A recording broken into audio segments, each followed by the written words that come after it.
are no ordinary days in the working week of John Morton. The art of speeding is his profession, and challenges are a way of life. But this was the toughest one of all.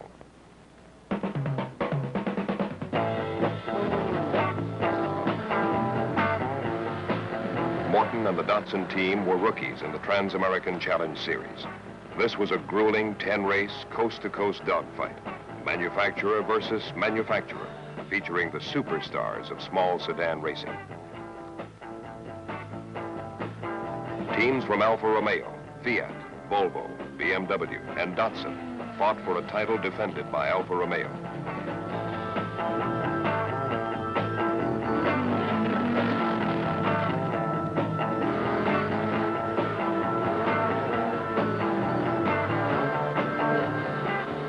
For each team, the series was a brutal exercise in preparation, logistics, and driving skill. For John Morton and Datsun, it was an attempt to make the transition from showroom to victory lane in a single season, against all odds.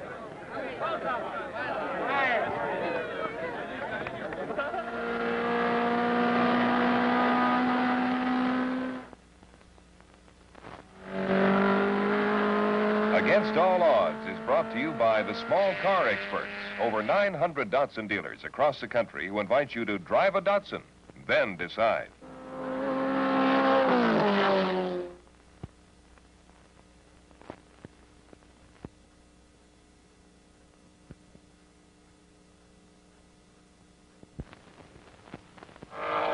Elkhart Lake, Wisconsin. The Trans-American Challenge Series roared into mid-season, with the small sedans putting on one of the best racing shows on wheels. The challenge is a 10-race dogfight, in which the car manufacturer comes out on top, based on a scoring system which awards 9 points for first place, 6 for second, and so on. As such, it's a proving ground for the proud factories of BMW, Alfa Romeo, Volvo, and a newcomer, the Datsun 510. California's Peter Brock organized Datsun's street-to-track metamorphosis in 5 weeks of preparation, and John Morton was elected to do the driving. I try to be smooth. There's sort of a combination, I think, between extremely smooth and extremely fast that you have to define. I try to go as fast as I can and be smooth, and if I have to get a little unsmooth occasionally, I'm perfectly willing to do that. If I have to stick it out a little farther than normal to make the last extra tenth of a second, maybe for qualifying out, I do that too. Fresh from the drawing board, the little sedan was in good hands. He has a great appreciation for an automobile. When he takes it out, he knows exactly what it's like if you bend it, because he spent hours and hours building the car. And consequently, he's very, very sensitive about the automobile, and he never makes a mistake. And with this type of feeling for an automobile, you just can't help but be a good driver. Outnumbered by other teams, including defending champion Alfa Romeo, Brock added a second car, driven by Mike Downs. If Mike's car is running right, he's almost as fast as John. I mean, just really close. I think that there's a certain amount of competition between them, and yet Mike knows what his position has to be. The champion Alfa team was led by an established Trans Am roadrunner, Horst Quick. I would expect our only competition, providing the car runs well, as being Horst Quick. Quick has a knack for pulling seconds out at the last minute, and he's an excellent race driver. He drives hard when he's in the race, so I would expect possibly some trouble from him.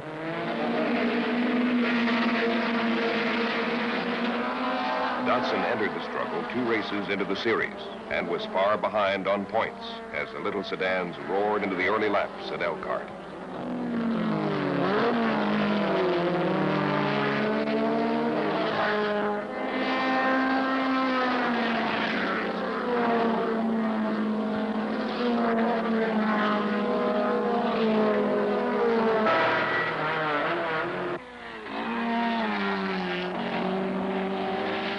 Tire problems put Quick and the lead Alfa into the pits, and Morton broke away to a 25-second lead.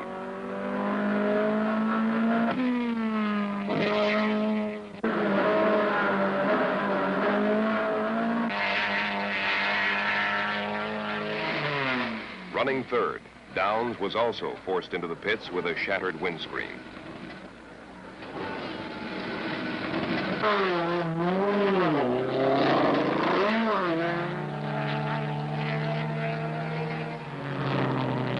I feel real weak in an area or weak at all in an area, I try to concentrate on that one. Like almost every track, I think has a turn or maybe 2 turns that I know I'm weak on at the beginning, and I try to improve on those. And I try to bring myself up to whatever I think is the limits of the car. And sometimes I can do it, and occasionally I feel like I'm not performing as well as the car is, or not getting the most out of it. Morton stretched the final margin of victory to over a minute. His win at Elkhart added 9 crucial points to the Datsun total. With 4 races to go in the series, Alfa Romeo still led the Challenger by 15 points. A season of Trans Am racing is won or lost in places like Peter Brock's Los Angeles shop. Here, both drivers assisted in the meticulous preparation of their cars. The Datsun has only 96 cubic inches, but we're getting a little over 170 horsepower out of them this year. And I think that you've got to give most of the credit to John Caldwell, because he's been really responsible for the whole program. And the way the shop is run, it's pretty much been a case of saying, John, this is what we've got to do, and he goes ahead and does it. And I have complete trust in whatever he's going to do.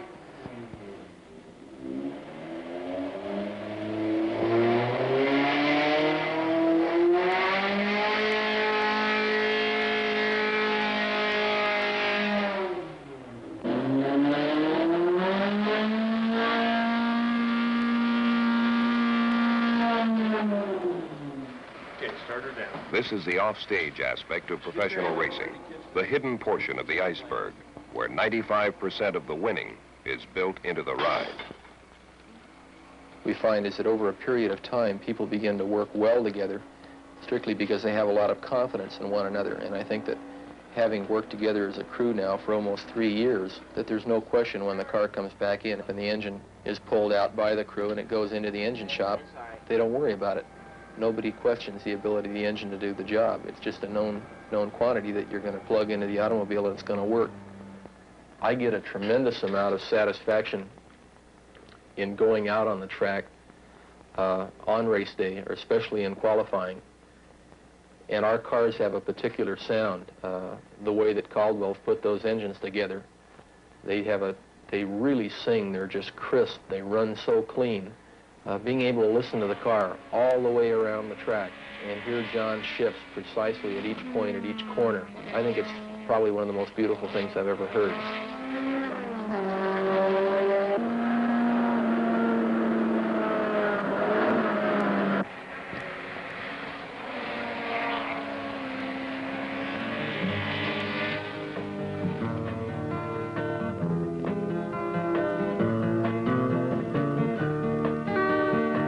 Kansas City, Missouri, Morton staged another letter-perfect race, leading all competition from start to finish. With time and the Trans Am season running out, the Datsun team had reduced Alfa Romeo's lead to a single victory. The thing that makes the whole team really work so well is they've got great respect for John's ability, and they know how hard he's worked for it. I mean, he's really paid his dues. You know, he didn't have any money, but he doggedly and persistently stayed at it. He just wants it so bad that he's going to get it.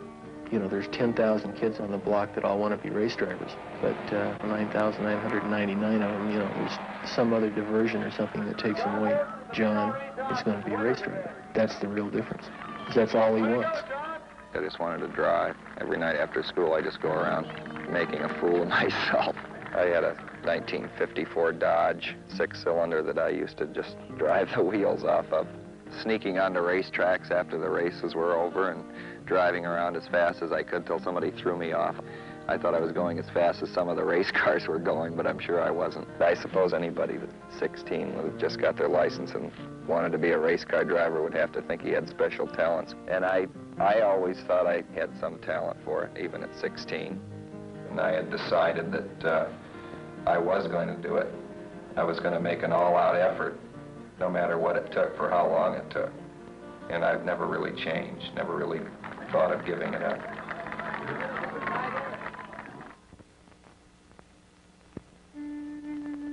The Hopi Indian Reservation at Second Mesa, Arizona, where Larry Loma Yestua grew up.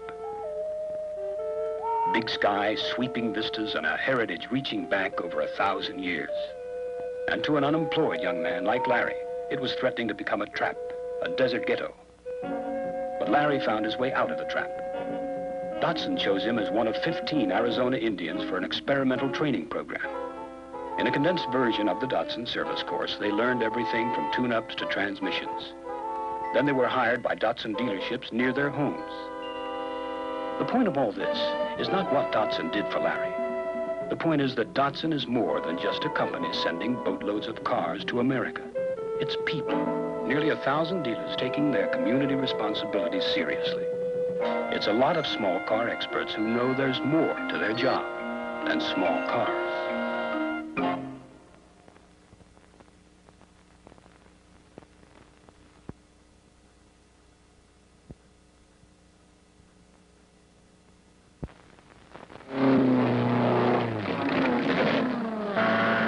Reaching a speed of about 122 miles per hour.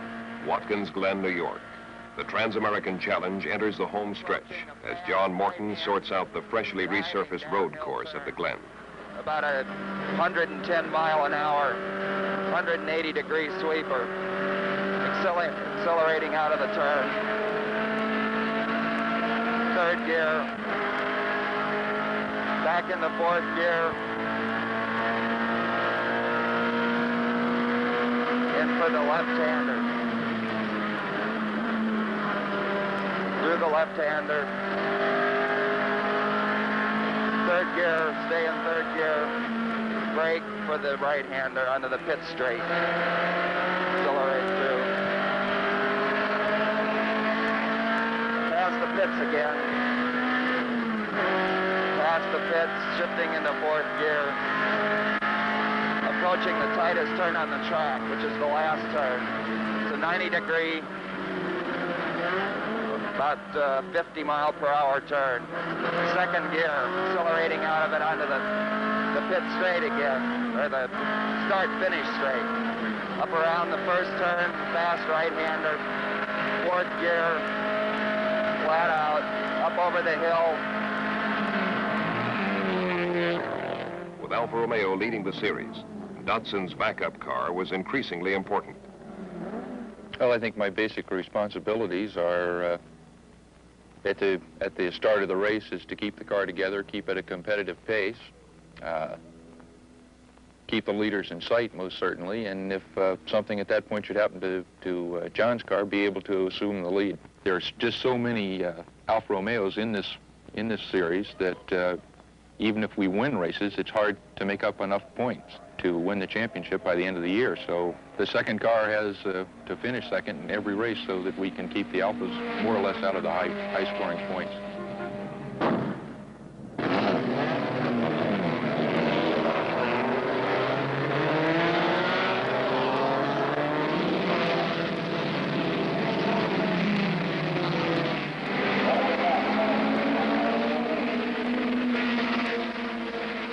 In a determined effort to halt the Datsun charge, the Alfa team put Bert Everett, a talented independent, in their second car. As action at the Glen unfolded, Morton was escorted by a pack of determined Alphas and BMWs.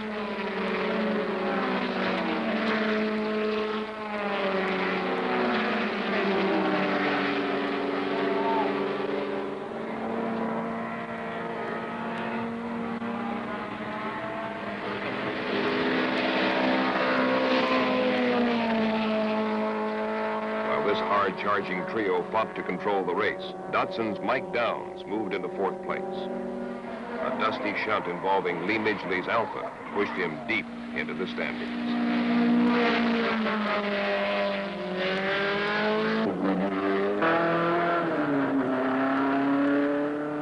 Meanwhile, Morton pried open a 15-second lead and seemed completely in control of the race as Downs moved back within striking distance of the leaders.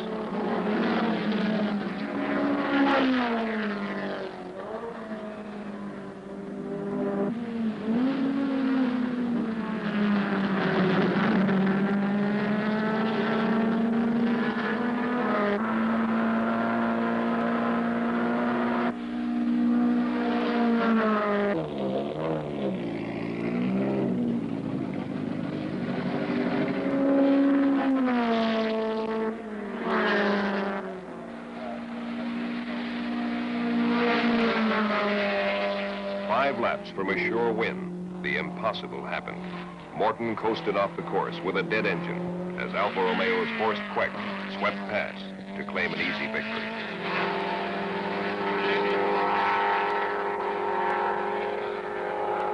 By climbing off the ropes after his early crash, Downs salvaged 4 season-saving points for the Datsun effort, finishing 3rd. Alfa Romeo was again in command of the Trans Am Challenge. This was a long day in the racing life of John Morton.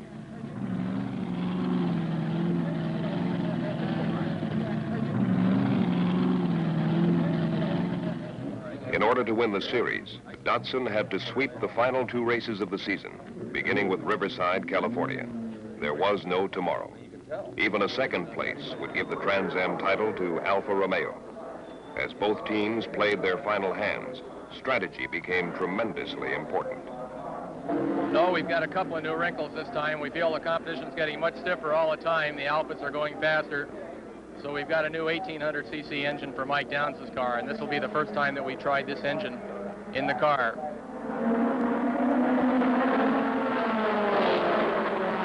For the 2nd race in a row, Datsun's backup car came into play.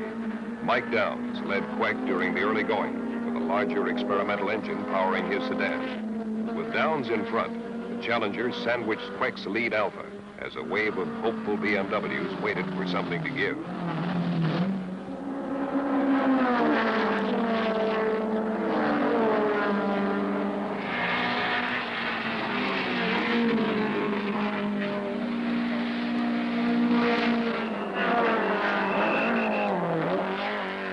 Plagued by fuel intake ills, Queck pitted as the Datsuns dominated the action. When Downs refueled early, Morton took over and ran away from the field.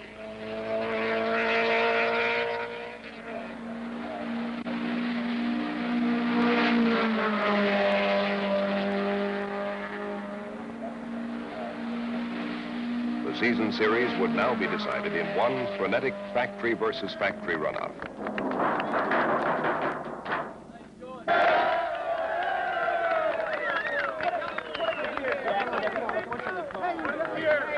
The Trans Am rookies, Datsun and John Morton, had earned the right to win it all in a single run at Laguna Seca.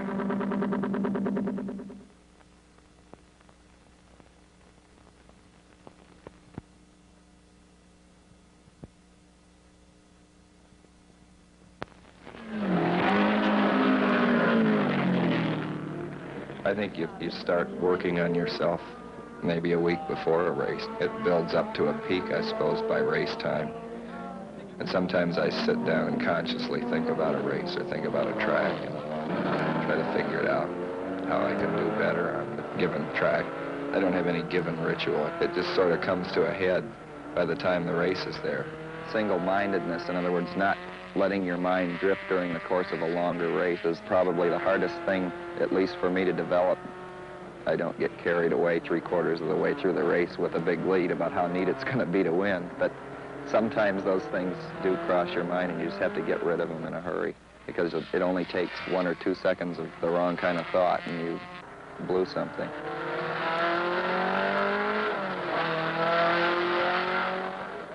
The 10-race Trans Am Challenge was decided during a go-for-broke, fender-busting run over Monterey's beautiful Laguna Seca Raceway. Cornered by Datsun's swift coming of age, the champion Alfa Romeo team was finally at bay.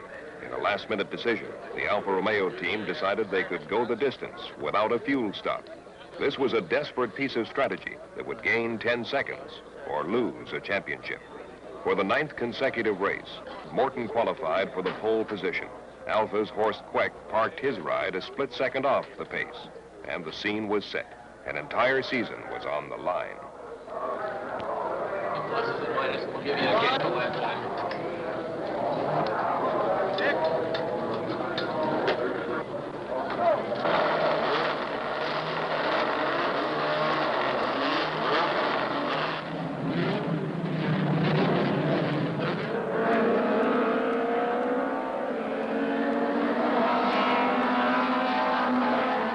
Judging from my qualifying time, I expected to be able to pull away. at the rate of maybe a couple tenths a lap, because he always rises to the cause. When the race starts, he's able to often go faster in the race than in qualifying. And he sure did it this time. He took off like a rocket.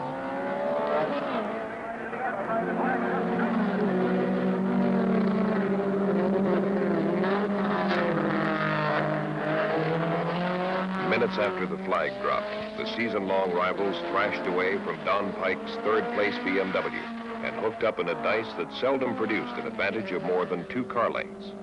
Outgunned on the longer straights, Morton carved into Queck's slender advantage on every curve.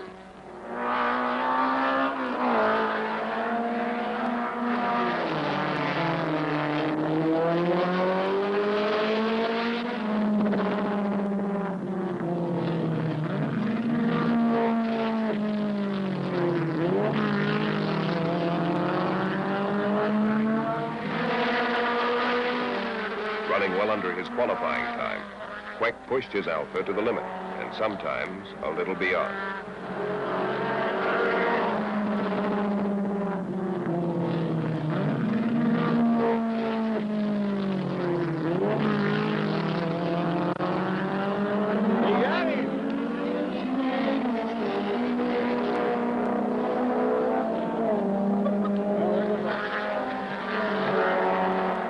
Body contact between the front runners became a key part of the action. Facing Morton's trunk lid, Queck tested the strength of the Alpha radiator through turn 9.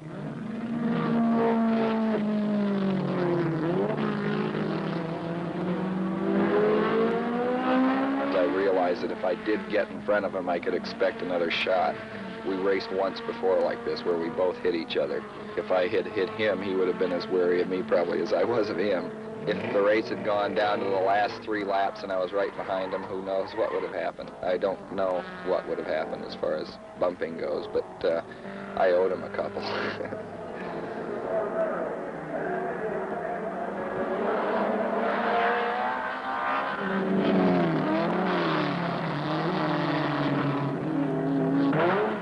Dropped 4 seconds off the pace by this shunt, Morton coolly went back to work, slicing at Queck's lead 1/10 of a second at a time.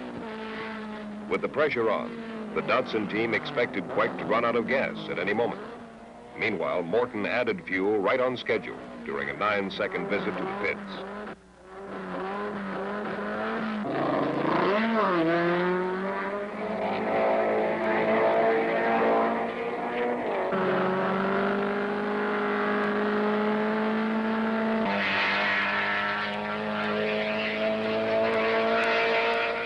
Queck now had an insurmountable 14-second lead with 10 laps to go. Unless orange number 3 did run out of gas, the challenger's impossible rookie year would fall short. As time ran out, Morton cut the lead to 6 seconds, but all odds favored the defending champion.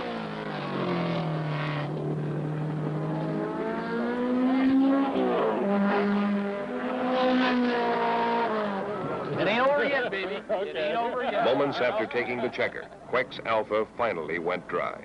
It took race officials 24 hours to determine that Alpha's gamble with refueling had been no gamble at all. The winner's fuel tank was 3 gallons over the legal limit. John Morton's 6th win in 9 starts came a day late, but it brought Datsun a Trans Am championship. I'd actually felt that we'd won the race when the flag fell yesterday, and it was difficult to wait the period of time, because I knew at that time, from the amount of fuel that we had to use and the amount of fuel that they had to use, that there just had to be something wrong with their car. The fact that they decided to run the full distance with a big tank is too bad, because the rest of the car was really brilliant. It's the best preparation that we've run against all year. Everything except that. It was one of the best races I think I've ever been involved in. And I would have naturally liked to have won on the track, but it was a race that I know we both knew we were in a race. We can look back on it, I suppose, with some sort of pride.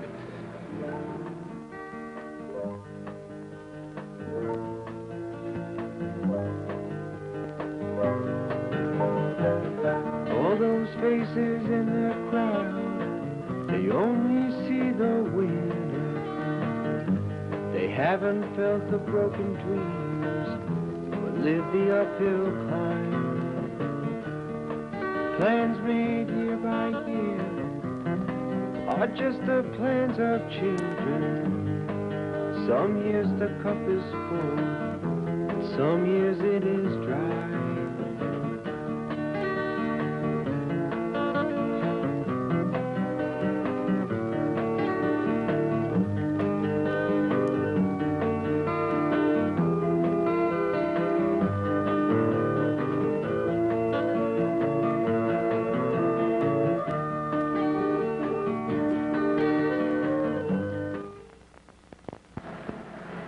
Against All Odds was brought to you by the Small Car Experts, over 900 Datsun dealers across the country, to invite you to drive a Datsun, then decide.